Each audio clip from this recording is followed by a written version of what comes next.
Napoleon Bonaparte is often regarded as one of the greatest generals in history, but determining whether he was the greatest requires an analysis that considers historical, tactical, and strategic contexts, as well as the criteria for assessing military greatness.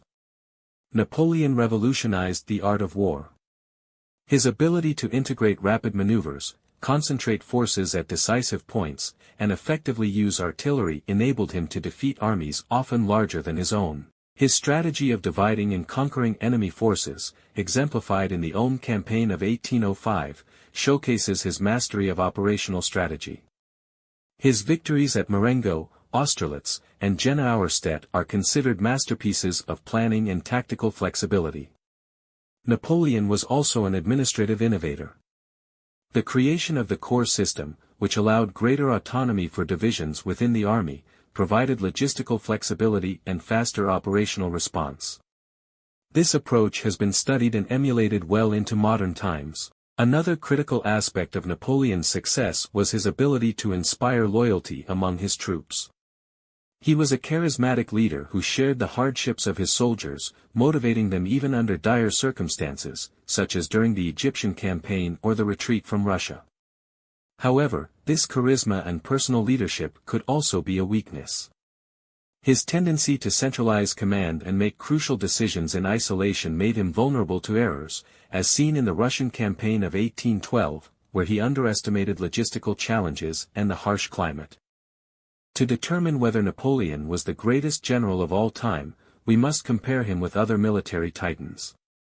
Alexander the Great, for instance, demonstrated an unparalleled ability to conquer on a global scale, reaching India and blending cultures across his empire. Julius Caesar excelled at combining political and strategic skills, as shown in the Gallic Wars. Frederick the Great was a master of small-scale maneuver warfare, while modern commanders like Erwin Rommel and Georgy Zhukov distinguished themselves in industrialized warfare contexts. Napoleon benefited, and was challenged, by operating in an era where armies were massive, and military resources were organized in far more complex ways than in antiquity. This sets him apart but does not automatically make him superior. Despite his genius, Napoleon was not infallible. The Russian campaign and the Battle of Leipzig, 1813, highlighted his overconfidence.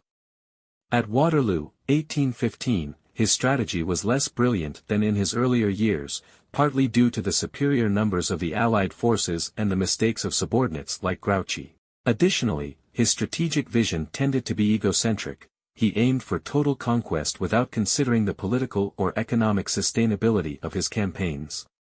This ultimately brought him into conflict with a European coalition that proved too powerful to overcome. Napoleon was undoubtedly a giant in the art of war, a visionary strategist whose legacy is deeply etched into history. However, calling him the greatest is challenging, as it depends on the criteria: tactical innovation, personal leadership, achievements, or the longevity of success. If we consider war as a phenomenon combining military, political, and administrative skills, Napoleon is certainly among the greatest. Yet history offers other contenders who, in different contexts, were equally extraordinary.